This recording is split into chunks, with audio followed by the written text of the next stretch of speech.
1.000 millones en juego. En el puerto de Veracruz, el transporte público dejó de ser solo un servicio y se convirtió en una prueba de fuego. Los camiones Ulúa, que costaron alrededor de 1.000 millones de pesos, hoy están en manos del gobierno estatal. No fue por gusto, fue por un choque frontal con concesionarios que intentaron subir la tarifa de 15 a 18 pesos sin aval.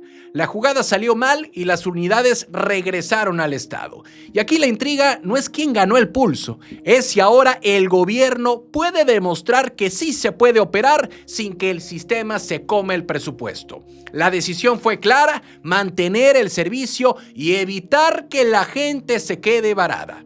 Eso obligó a la administración pública a asumir la operación directa en la zona conurbada Veracruz-Boca del Río.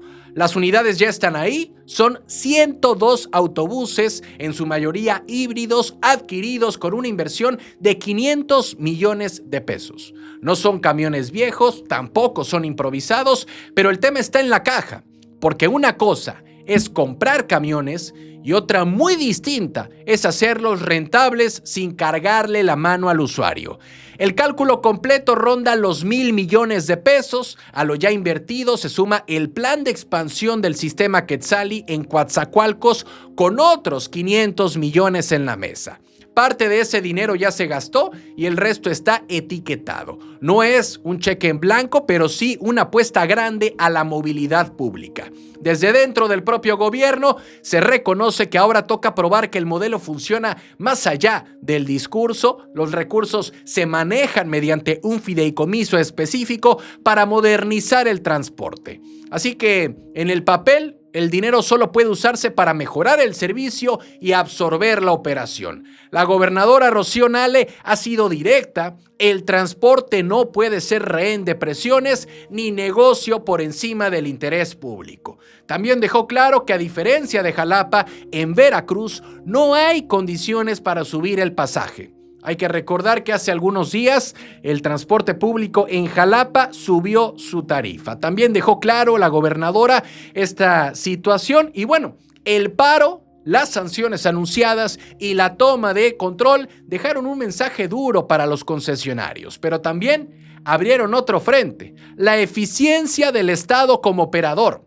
Las ganas están, la infraestructura también. Lo que falta ver es si la operación diaria cuadra sin pérdidas constantes, porque cuando el gobierno maneja camiones, cada falla ya no es culpa del privado. Los Ulúas costaron caro, muy caro, pero ahora la pregunta es simple y brutal: ¿van a mover mejor a la gente o solo van a mover millones sin recuperar el rumbo? ¿Cansados de las mismas noticias de siempre? ¿Con los mismos de siempre? Aquí lo contamos sin rollos, directo y diferente. Dale click a la campanita, suscríbete y entérate de lo que de verdad está pasando en Veracruz y en la política. Noticias locales. Esto gana un chofer de camión en Veracruz. En el puerto de Veracruz, el camión avanza. La gente sube, paga y el que maneja apenas alcanza. Así funciona desde hace años el transporte urbano, con choferes que viven del 15% del pasaje que entra a la caja. No es un rumor ni una queja aislada, es el esquema normalizado: jornadas largas, calor, tráfico, presión constante y un ingreso que no se mueve, aunque todo alrededor ya subió.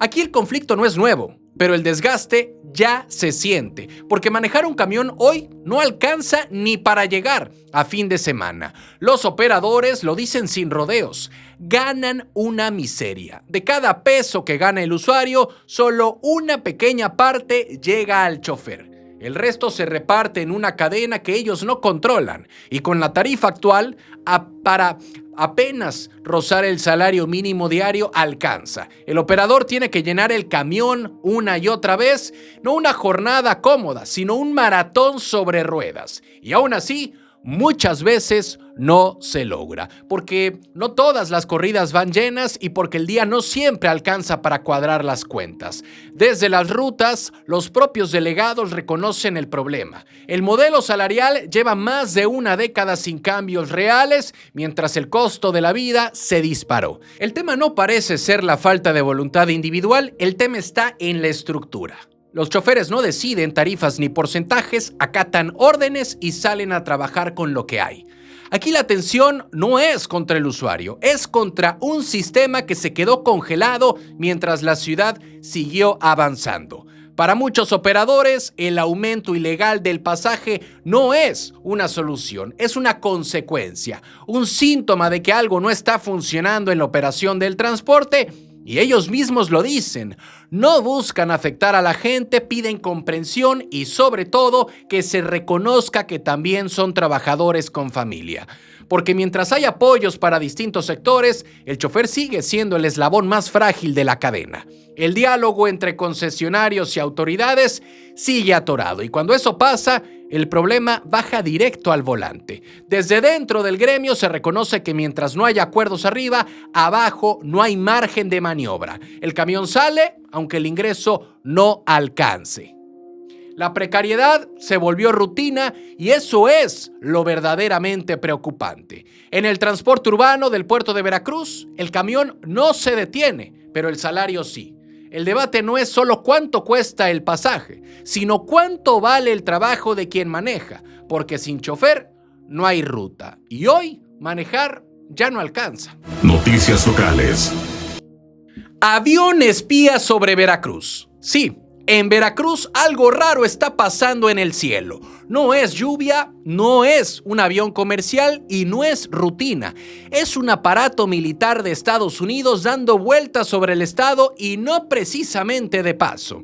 Mientras desde el discurso oficial se habla de cooperación y calma, en el radar aparece otra cosa.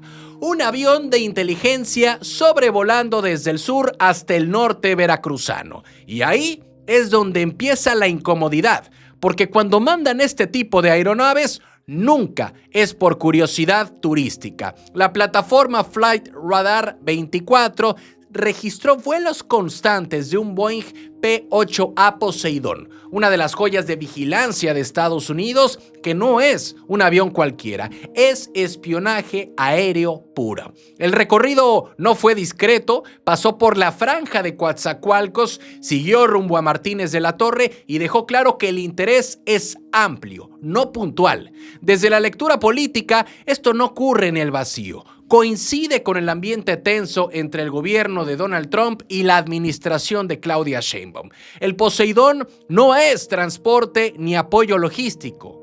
Es un avión diseñado para recolectar información, vigilar grandes extensiones y mapear objetivos estratégicos. Tiene radares avanzados, sensores infrarrojos y capacidad para operar durante horas sin ser detectado fácilmente. Puede ir desarmado, sí, pero también puede portar armamento pesado si la misión cambia. Por eso inquieta, porque cuando vuela no está mirando el paisaje, está levantando datos. Desde el gobierno federal se ha insistido en que la relación con Estados Unidos se limita al intercambio de información, que no hay intervención directa ni operaciones unilaterales. El propio Omar García Harfuch ha explicado que algunos sobrevuelos, como drones en otras regiones, se hacen a solicitud de México, pero la lectura desde fuera es distinta. Analistas señalan que estas misiones responden a presiones externas y a una agenda de seguridad que no se anuncia, solo se ejecuta. Así que Veracruz no es cualquier punto del mapa. Veracruz tiene puertos, energía, rutas marítimas y antecedentes recientes que lo colocan como zona sensible. Los sobrevuelos también se han detectado en otras regiones del país, lo que sugiere un patrón, no un evento aislado. Desde dentro del propio análisis binacional se reconoce que esto apenas comienza y que la frecuencia podría aumentar. Hoy el Poseidón ya pasó, mañana puede volver. Pero el tema no es si vuela con permiso o sin él. El tema es qué están viendo desde arriba y por qué Veracruz volvió a estar bajo la lupa. Noticias locales. Murciélagos atacan Veracruz. En Jesús Carranza se encendió una alerta que no suele hacer ruido hasta que cobra una vida. Un caso confirmado de rabia humana transmitida por un murciélago obligó a prender focos rojos en el sur de Veracruz. No pasó en la Sierra Lejana ni en un punto aislado, pasó en una zona donde la gente convive todos los días con fauna silvestre y donde estos riesgos ya se estaban normalizando. Aquí lo grave no es solo la muerte, es que el problema llevaba tiempo rodando y nadie quería mirarlo de frente. El alcalde, Ranfier Platas Rodríguez, confirmó que la persona fallecida fue atacada por un murciélago en el municipio vecino de Isla, aunque el deceso ocurrió en su demarcación. Desde el ayuntamiento se activaron acciones de capacitación sobre salud animal y prevención, charlas, avisos y llamados a la población para no minimizar mordeduras ni contactos extraños, porque con la rabia el margen de error es cero. Cuando aparecen los síntomas, ya no hay vuelta atrás. La alerta no se quedó en Jesús Carranza, se emitió un aviso de riesgo en la franja limítrofe entre Veracruz y Oaxaca, donde la presencia de murciélagos no es nueva. Desde dentro del propio sector salud se reconoce que el problema no es reciente, la fauna está ahí, los contactos ocurren y muchas veces no se reportan. El tema no parece ser la falta de información, sino la costumbre de dejarlo pasar. El alcalde, además veterinario, fue muy claro. La rabia sigue siendo un problema de salud pública en el sureste veracruzano. No es alarma exagerada ni discurso político. Hace poco se confirmó otro caso mortal en Colima, lo que refuerza que no se trata de un evento aislado ni exclusivo de una región. La enfermedad sigue circulando, aunque se hable poco de ella. Y aquí la tensión no es contra la autoridad local. Las acciones se activaron, el problema es estructural y silencioso, porque la convivencia cotidiana con animales silvestres, la falta de atención inmediata tras una mordedura y la subestimación del riesgo hacen el resto. Desde dentro de las comunidades se empieza a reconocer que este tipo de muertes no deberían seguir ocurriendo. Hoy, en Jesús Carranza, la alerta ya está encendida, el mensaje es incómodo pero claro. Un murciélago puede parecer inofensivo hasta que no lo es, y cuando la rabia aparece, ya es demasiado tarde para corregir. Noticias locales. Veracruz en alerta roja. Sí, Veracruz va contrarreloj. Salud Federal ya confirmó 6 casos de sarampión y el dato, aunque suene bajo, rompe una racha que llevaba tiempo sosteniéndose sin contagios confirmados. No es alarma gratuita, es una señal, porque cuando el sarampión aparece, rara vez se queda quieto, y menos en un contexto donde la movilidad, la desinformación y los huecos en vacunación siguen presentes. La pregunta no es cuántos son hoy. La pregunta es si estos 6 son el inicio de algo más grande. Durante el periodo previo, Veracruz acumuló cientos de casos probables que nunca se confirmaron. El estado se mantuvo oficialmente en cero, sin defunciones y con incidencia inexistente. El escenario cambió al arranque del nuevo ciclo epidemiológico. Los casos probables volvieron a aparecer y esta vez algunos sí cruzaron la línea de confirmación. Desde la lectura técnica, no es un salto descontrolado.